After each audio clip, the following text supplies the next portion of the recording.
Good morning to you.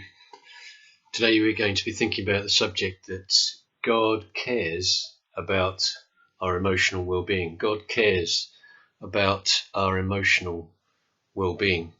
Right now there is concern, though possibly not enough, about the emotional and mental well-being of many who during this prolonged season of trial are suffering in many ways. And whilst we understand the reasons for restrictions that we live under right now, who can even begin to count the emotional and mental costs for many of this pandemic? It's a cost that's sadly still to be calculated, probably. This season of trial has exposed many fault lines and weaknesses in our so-called modern society that too often thinks it can ignore the God who designed us to live to know him and thinks it can still prosper. Yes, God cares about our emotional well-being. And that's what our reading today from Psalm 139 speaks into. So let's look at those verses again, shall we? O Lord, you have searched me and you know me. You know when I sit and when I rise. You perceive my thoughts from afar. You discern my going out and my lying down. You are familiar with all my ways. Before a word is on my tongue, you know it completely, O Lord. You hem me in, behind and before. You have laid your hand upon me. Such knowledge is too wonderful for me, too lofty for me to attain. It's a wonderful psalm. It teaches us about how well God knows us. Let me ask you a question. Who really knows you? Who really knows me? As someone who sometimes struggles to express themselves very well or clearly, or even want to necessarily. Of course, the one who knows me best, humanly speaking, is Lizzie. After all, she's living really long enough. But when you think about it, who really does know us? Not even ourselves is probably the honest answer. Sometimes we want people to understand us, and sometimes we don't want people to know too much. But what if someone knew everything about you? Every action, every thought, everything we feel or think about. What if someone knew me even better than my wife? What if someone knew me completely? Psalm 139 tells us clearly that God is that one, all-seeing, all-knowing, all-powerful, and ever-present. There is nothing that escapes his notice. Every action, every motivation, every thought, he sees it all, he understands it all. So how does that make us feel? How do we feel about a God like that?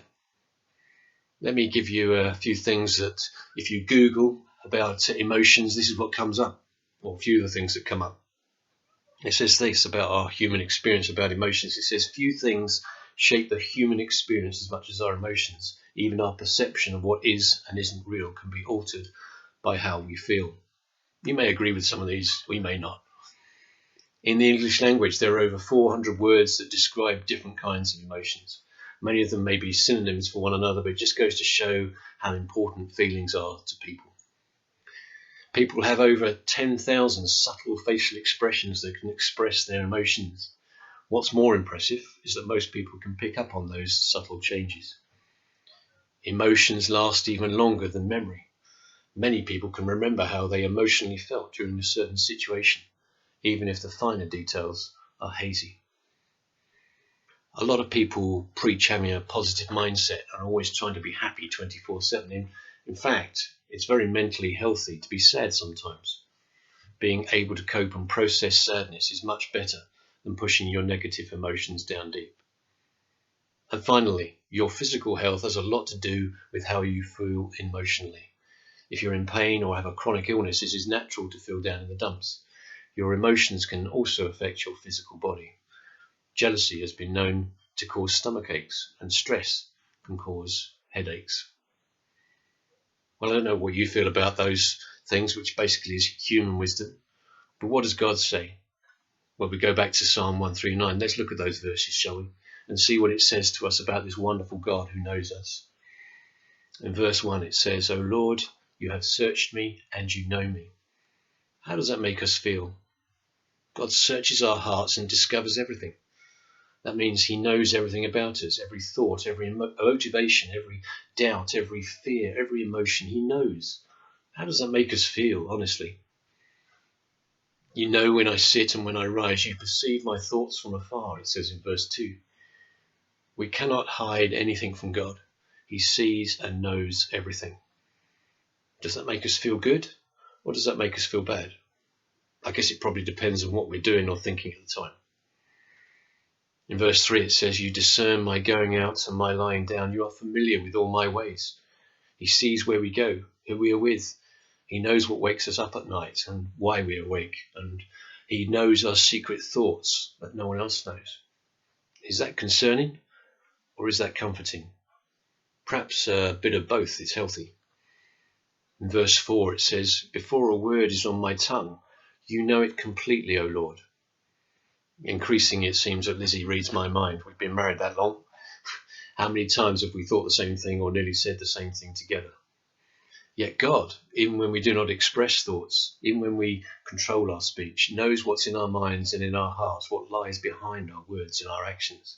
We may fool other people, but we can never fool God. How does that make us feel, honestly? Verse 5 says, you hem me in, behind and before. You have laid your hand upon me. What does that mean? It means we cannot escape. We cannot escape his gaze or hide or avoid him. Jonah tried that one. He tried running away from God. It didn't work then, and it still doesn't. The thing is, we are generally not keen for someone to know everything. We might be afraid of what they would think if they did. But this God is also the one who loves us as completely as he knows us. He invites us to come to him as we are. He invites us to be known and to know we are completely known, and yet to live in the comfort of being known, not in fear. In verse 6, such knowledge is too wonderful for me, too lofty for me to attain. That was the psalmist's response to his thoughts about how well God knows him, how completely God knows him. Such knowledge is too wonderful for me, too lofty for me to attain. The only response to God's awesome and intimate knowledge of everything about us is one of awe and wonder. We have an amazing God, a God who designed us to know him, a God who designed our amazing physical bodies and set all our emotions in place. They are part of what it means to be human. More, they are part of what it means to be a child of God, as we were designed to be. Our Father in heaven knows every fibre, every nerve, every detail of our minds and emotions, and he loves us completely. And another thought, we are made in his image. It says that right at the beginning in Genesis chapter 1. Read the Bible and you find God is emotional. We can read about God's emotions from Genesis to Revelation. God is an emotional God. See his love, see his anguish, see his anger, see his laughter, see his weeping. Isn't it a good thing to know that we are utterly known and understood by God, even if we think no one else does? Utterly known and understood and totally loved unconditionally. What a God we have. Of course, God cares about our emotional well-being. Of course, God cares. That is why he says in 1 Peter chapter 5, verse 7, cast all your anxiety on him because he cares for you. Cast all your anxiety on him because he cares for you. In that short verse, that simple invitation, we see his love, we find his security, we can know hope, we can experience reassurance. He knows us, he cares for us, he understands us, he invites us to cast it all on him. When no one else seems to understand, when we feel we cannot express even to ourselves how we feel, let alone anyone else, he cares, he knows, he accepts, he loves. There is no emotion we experience, no place we ever go that he does not understand and where he has not been himself. He knows and understands it all. What a God we have. The message today for each one of us is this: God sees and knows everything. God hears and responds to our cry when we call out to him. God gives and goes on giving and providing through every experience of life. Let's ground this in the experience of some people from the Bible. Let's think about Job. If there was anyone in the Bible who suffered emotionally, it was Job. It's quite a long slog reading his story, so full of anguish and questions and mixed up thinking. Yet also somehow we see someone hanging on to God almost by his fingernails sometimes. His friends thought they knew him. They thought they understood and told him their opinions and what they thought he should do. They thought they were helping, but they weren't. Worse, we see behind the scenes as we begin the book, and we see that God allowed him to suffer. Yet by the same token, Job was never beyond God's presence, reach and touch, even though his feelings and his experience seemed to tell him the exact opposite. God always held him securely, though Job did not always realize that. Job's anguish experience is summed up in the words from Job 6 verse 1. If only my anguish could be weighed and all my misery could be placed on the scales. Yet by the time we get to Job 19 verse 25, we read these words. I know that my Redeemer lives. That was Job's testimony. In the midst of all that anguish, somehow God held on to Job, even when Job felt he was far away or not explaining, not answering, even not caring. Yet somehow God drew out from him what he knew in his heart to be true. I know that my Redeemer lives. I don't understand what's happening to me. Lord, I'm in pain. I don't understand why this is happening. But I know you are still God, and yes, you are good. You are my Redeemer. You are my salvation, my hope. It doesn't feel like that right now, Lord, but I know that is true. Have you ever been in that place? Job never did get the answers to the questions he asked. God simply reminded him of who he was and how small and of little understanding Job was. But God restored him. Yes, that experience marked Job. He suffered great loss. Yet what a lesson of faith that can comfort any one of us when we go through our own trials and emotions go haywire. What a lesson of faith we learn from that man Job.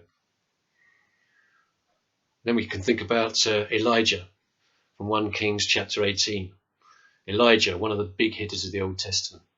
He's just taken on 400 false prophets and just about everyone else. He stepped up to the line and made his stand on Mount Carmel. And if God hadn't shown up, he would have been in big trouble. But God did show up. And how? And then in the beginning of the next chapter, 1 Kings chapter 19, comes the hit. Evil Queen Jezebel wants her revenge. Elijah was afraid and ran for his life.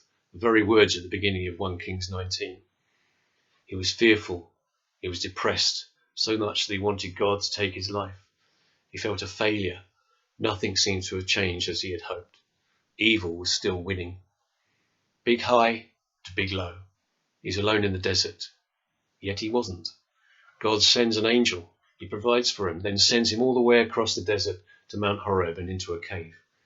God meets him there and speaks to him. What are you doing here, Elijah? As if he didn't know.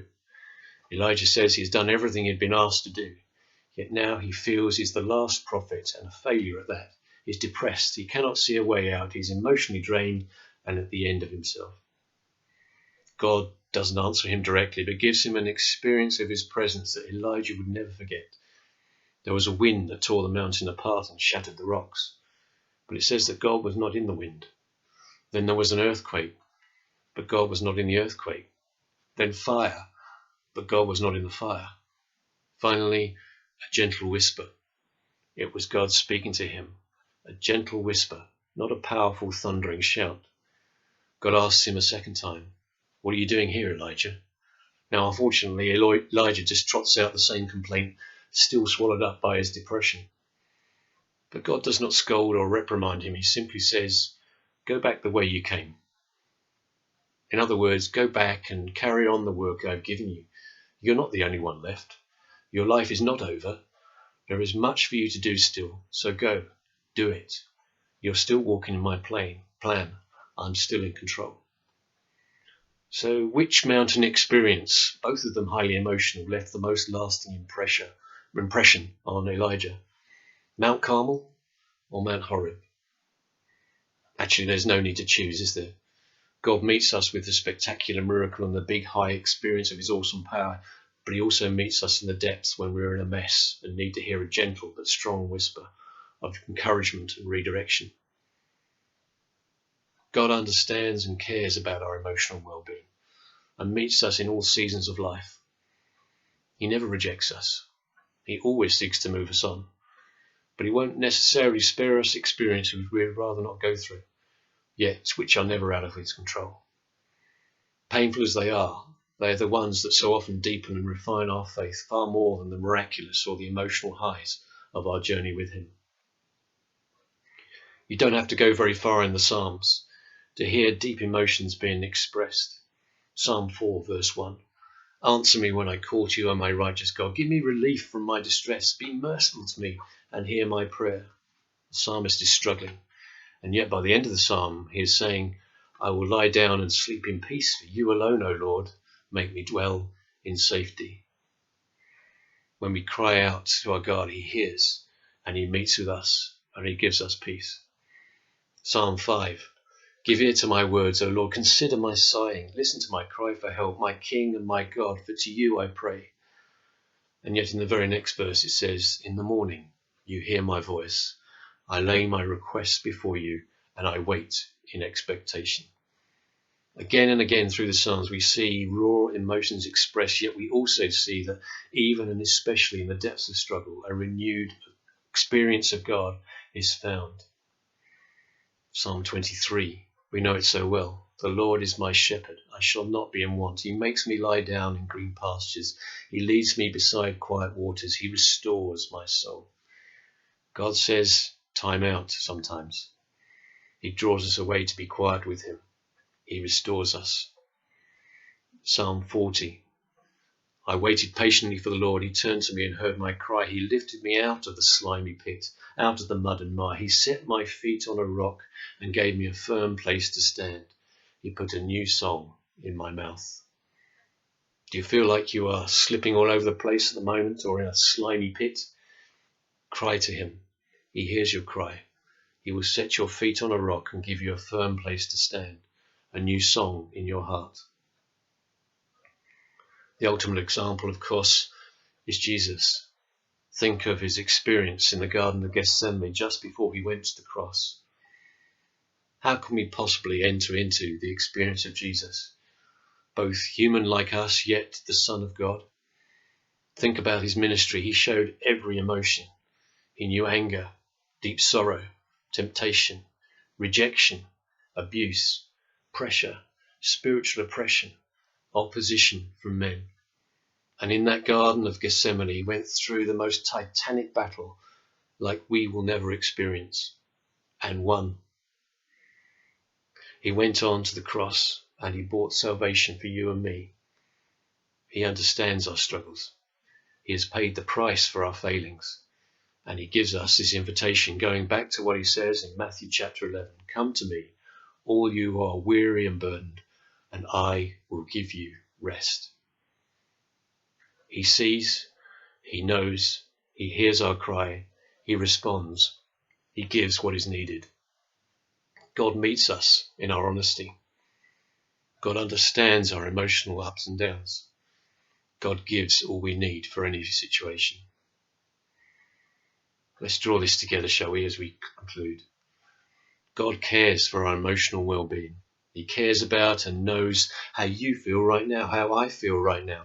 And he invites us to express it, to cry out, to look to him, to hang on to him, and yet to refocus on him, set our minds on him before all else, to gain new strength, new direction, true peace and security, even through struggle. 2 promises for you. Isaiah 26 verse 3, you will keep in perfect peace him whose mind is steadfast, because he trusts in you.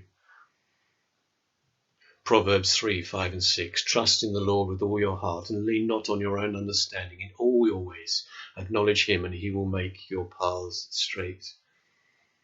When those emotions get out of control, when those emotions overtake us, those are 2 promises to hang on to. But a word of caution too. Let us examine ourselves and be honest before God. If our minds are focusing on anything other than him, then we will likely struggle. We'll fall victim to the circumstances around us. If we harbour a wrong mindset or allow sin to infect our thinking, we will likely struggle. Honesty before God is always important. Paul's exhortation in Philippians 4 is a good one to seek to live by. Finally, brothers, whatever is true, whatever is noble, whatever is right, whatever is pure, whatever is lovely, whatever is admirable, if anything is excellent or praiseworthy, think about such things. Or if you prefer, in Colossians chapter 3, since then you have been raised with Christ. Set your hearts on things above, where Christ is seated at the right hand of God. Set your minds on things above, not on earthly things, for your life is now hidden with Christ in God. But let me finish by returning to those wonderful verses in Psalm 139, reminding us all that we are completely known, completely loved, completely cared for. Let us pray as I use those words to conclude. Let us pray. O Lord, you have searched me and you know me. You know when I sit and when I rise. You perceive my thoughts from afar. You discern my going out and my lying down. You are familiar with all my ways. Before a word is on my tongue, you know it completely, O Lord. You hem me in, behind and before. You have laid your hand upon me. Such knowledge is too wonderful for me, too lofty for me to attain. I praise you because I am fearfully and wonderfully made. Amen.